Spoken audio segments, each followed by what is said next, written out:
ওই যে আমার বাড়ি হচ্ছে নোয়াপাড়া, ওই বামনহাট গরিবুল্লাহপাড়া, নয়াপাড়া, চট্টগ্রামে। চট্টগ্রাম। আচ্ছা। আমি পাহাড়তলি বাসা বাড়ায় থাকি। যাক, মাশাআল্লাহ। তো ভাইয়ের নামটা কি বলছিলেন যে ভাই? মোহাম্মদ ফুরকান। ফোরকান ভাই, কি করছেন ফোরকান ভাই? আমি ব্যবসা করি। আগে আমি সর্বপ্রথম কৃতজ্ঞতা প্রকাশ করতেছি দেশবাসীর প্রতি। মানবিক সেবা যে ফাউন্ডেশন আপনাদের, সেবা ফাউন্ডেশন আপনাদের মাধ্যমে যে আজকে একটা বাবা সন্তানকে পেলো, একটা মা বাচ্চাকে পেলো তার বুকের দম, এটা আমি আপনাদের প্রতি কৃতজ্ঞ। এত কৃতজ্ঞতা আমি যে ভাষা দিয়ে বোঝাইতে পারবো না।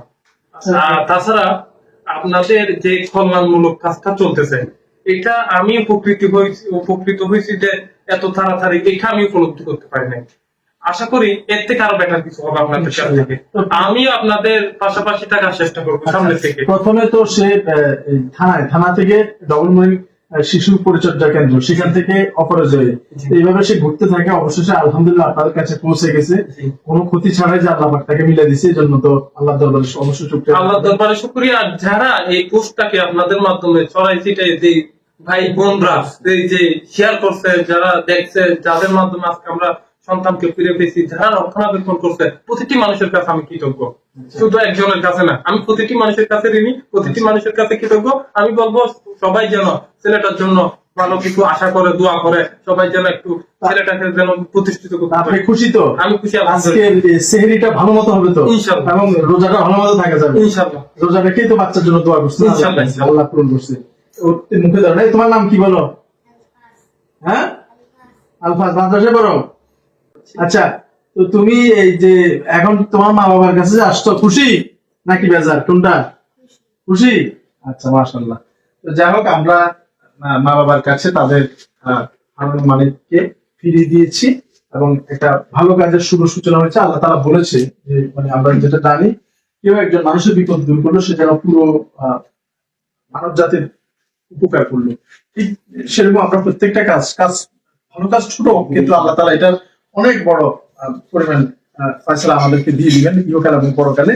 তো যাই হোক, সবার প্রতি একটা অনুরোধ, দেখেন আপনারা অনেক ভিডিও দেখেন, রমজান মাস জুড়ে ভিডিও দেখছেন, শেয়ার করছেন, কোনো অসুবিধা নেই, কিন্তু যখন হারানোর সংবাদ গুলো যাবে তখন একটু কষ্ট হলেও, মন না চাইলেও শেয়ার করে দিবেন। দিলে কি হয়, এরকম দেখেন, ওনারা টাকার জন্য বড় কোনো চ্যানেলে যেতে পারে না, কোনো নিউজ পেপারে যেতে পারে না, কিন্তু তাতে কি হয়েছে, আল্লাহ পাক মানুষের জন্য একটা না একটা দরজা খোলা রাখছে।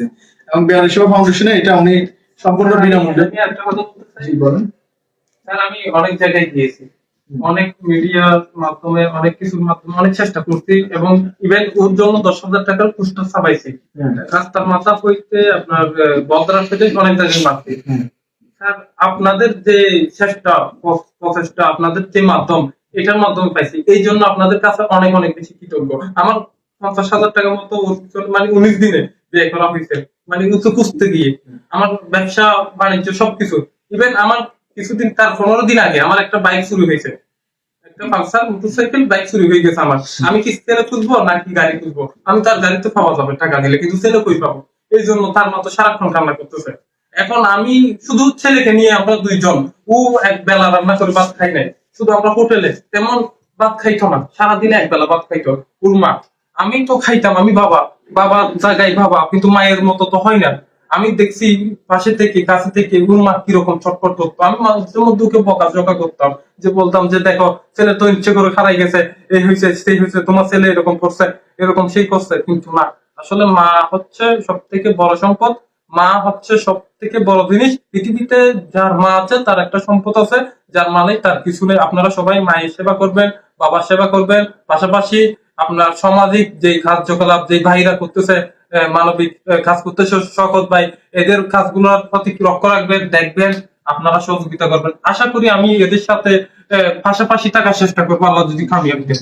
আসসালামু আলাইকুম। ধন্যবাদ। আমি পরিশেষে একটি কথাই বলছি যে উনি স্বীকার করেছে অকপটে যে বড় কোনো মিডিয়া কিংবা বড় কোনো টিভি চ্যানেল কিংবা সংবাদপত্র অর্থনৈতিক কারণে দৌড়াতে না পারলেও আল্লাহ পাক ঠিকই এই বেয়ারি সেবা ফাউন্ডেশনের মাধ্যমে আপনাদের কারণে, আপনাদের কল্যাণে, আপনাদের জন্য, আপনাদের কারণে আজকে এটি সম্ভব হয়েছে। এটা সমস্ত কৃতিত্ব আপনাদের।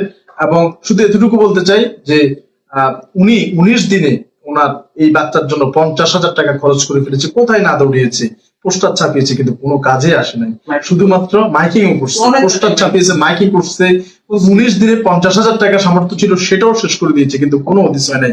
কিন্তু অথচ বিনামূল্যে বেয়ার সেবা ফাউন্ডেশন থেকে যে পোস্টটা হয়েছে এবং আপনাদের শেয়ারের মাধ্যমে সেটা খুব দ্রুতই ফল পেয়েছে এবং সম্পাদিত হয়েছে। এই জন্য আসলে আমিও আপনাদের প্রতি কৃতজ্ঞ।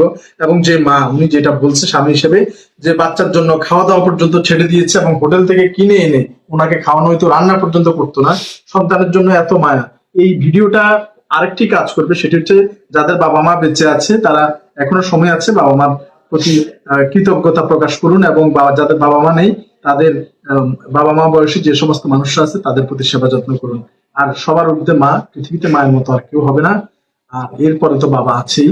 তো ইনশাআল্লাহ আল্লাহ পাক আমাদের সবাইকে এই ভালো কাজগুলোর সাথে যারা শেয়ার করেছেন, লাইক করেছেন, প্রত্যেককে আল্লাহ পাক যাতে উত্তম যাজা দান করে, কারণ আপনাদের কারণেই এই মা হারানো সন্তানকে বুকে ফিরে পেয়ে এখন শান্তিতে সেহরি করে রোজা রাখতে পারবে, বাবার কলিজাটা অনেক বড় হবে। আল্লাহ পাক সবাইকে এই ভালো কাজের সাথে সম্পৃক্ত রাখার তৌফিক দান করুন। ধন্যবাদ সবাইকে। বাংলাদেশের একমাত্র বেয়ারস চিকিৎসা পুনর্বাসন কেন্দ্র থেকে আসসালামু আলাইকুম রহমতুল্লাহ।